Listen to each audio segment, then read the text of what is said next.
Bonjour à tous, c'est Jean-Luc Haut sur sa chaîne YouTube. Aujourd'hui, nous allons parler du deuxième épisode avec la défense de notre marine nationale, en parlant tout d'abord de l'artillerie légère.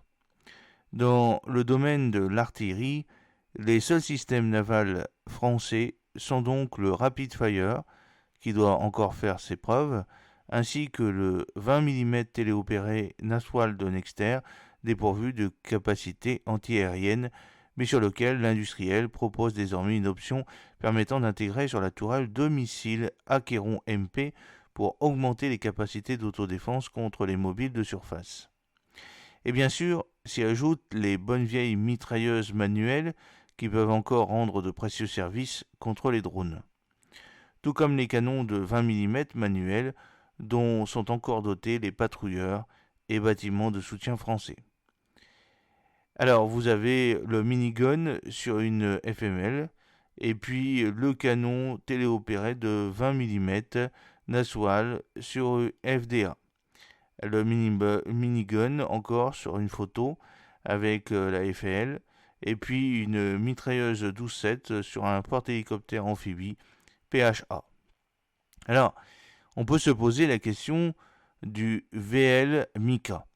En matière de missiles, la possibilité d'embarquer sur les frégates françaises le système VL Mika de MBDA en complément des Aster a par ailleurs été suggérée par certains observateurs. Sur le papier, cette solution peut présenter des intérêts. Les versions navalisées et à lancement vertical du missile RR Mika qui existe en deux versions, autodirecteur électromagnétique ou infrarouge. Ce système d'une portée de 20 km est déjà en service sur plus de 40 bâtiments d'une douzaine de marines et la flotte française n'en dispose pas pour le moment, mais l'envisage pour les 6 futures corvettes hauturières qui remplaceront à partir de 2030 les frégates de surveillance de type Floréal. Alors vous avez une petite photo qui est floue mais qui a le mérite d'exister d'un tir de missile VL Mika. Alors que le VL Mika NG doit entrer en service en 2027 avec notamment de nouveaux autodirecteurs et une portée doublée, 40 km, ce missile est moins coûteux que les Aster et produit en très grande série grâce aux commandes destinées à l'aviation pour les Rafales et Mirage de l'armée de l'air et l'aéronautique navale française, ainsi que les systèmes qui vont succéder aux batteries terrestres de Crotale, sans oublier évidemment les nombreux clients étrangers. Mais contrairement à son équivalent britannique, le CAMC-A Sceptor, produit par MBDA Yuki, qui peut être embarqué en mode quad, 4 missiles, dans une cellule de lanceur américain M41, le VL Mika n'est pas prévu pour être lancé dans un Silver. L'idée d'un lanceur dédié, le Silver A35, imaginé dans les années 2000, tout comme celle d'un Silver polyvalent, pourrait mettre en œuvre plusieurs types de munitions dont les Aster et MDCN sont en effet restés lettres mortes, faute de budget. Ainsi, le VL Mika n'est proposé aujourd'hui par MBDA qu'avec un conteneur lanceur autonome CLA qui n'offre aucun gain numérique par rapport à l'Aster, contrairement sur l'emplacement d'un lanceur octocuple Silver, on ne peut intégrer que 8 LCA. Alors qu'est-ce que c'est qu'un LCA? Vient ensuite, comme toujours, à la question de la place disponible sur les frégates. Seuls les FDA Forbin et Chevalier Paul, actuellement dotés de 6 Silver A50-48 missiles Aster 15 et Aster 30, ont encore, sur leur plage avant, un emplacement conservatoire libre pour 2 Silver A50 ou autre chose. Dans l'absolu, il serait donc possible d'ajouter un système VLMICA sur cet emplacement libre, d'autant qu'à l'issue de leur rénovation à mi-vie, ces frégates seront dotées de la nouvelle installation de tir reconfigurable ITR de MBDA qui facilite l'intégration de plusieurs types de missiles. Cela étant, l'augmentation du nombre de missiles n'est pas au menu de ce chantier très contraint sur le plan budgétaire. De plus, si de nouveaux lanceurs il devrait y avoir, les marins auraient sans doute tendance à préférer une augmentation de la dotation en Aster des FDA, qui sont les principaux escorteurs du porte-avions contre les menaces aériennes.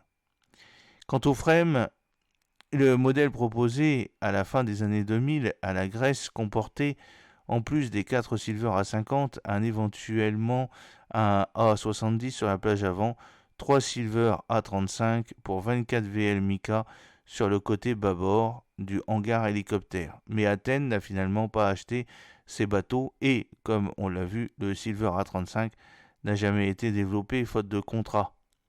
Cette option pourrait-elle quand même être envisageable avec des CLA? Théoriquement oui, sauf que cette intégration serait coûteuse et ne se ferait qu'au détriment de la capacité d'emport d'un drone aérien en complément de l'hélicoptère à bord du FREMM. Car l'emplacement proposé aux Grecs pour les VL Mica était justement celui prévu pour abriter un drone à voilure tournante, une capacité dont souhaite disposer la flotte française avec le SDAM, système de drone aérien de la marine. Dans l'attente, cet emplacement sert de zone de stockage et de repos pour l'équipe aéronautique. Alors, depuis que nous ne parlons que de place. Cela veut dire que les FREMM sont des frégates beaucoup trop petites. Il faut donc augmenter, créer de nouvelles frégates, à mon sens, avec beaucoup plus de capacité, beaucoup plus de grandeur. Il faut donc revenir à des frégates non pas intermédiaires, moyennes, mais beaucoup plus grandes pour pouvoir avoir de la place pour mettre tout ce qui est nécessaire pour l'autodéfense. Il y a aussi un futur lanceur Silver avec des cellules plus grandes, l'hypothèse du VL Mica ou plutôt désormais du VL Mica NG est plutôt à envisager à l'aune du projet du futur lanceur Silver qui est à l'étude pour accueillir les prochains missiles antinavires et missiles de croisière développés dans le cadre du programme franco-britannique FMAN-FMC, FCASW, mais aussi du successeur de l'Aster B1NT, projet Aquila.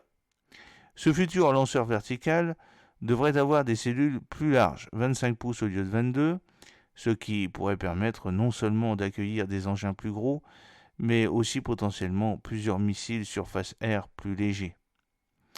Ensuite, on a le LMAP de SILAS. Ce sont en fait des armes laser qui sont en cours de développement.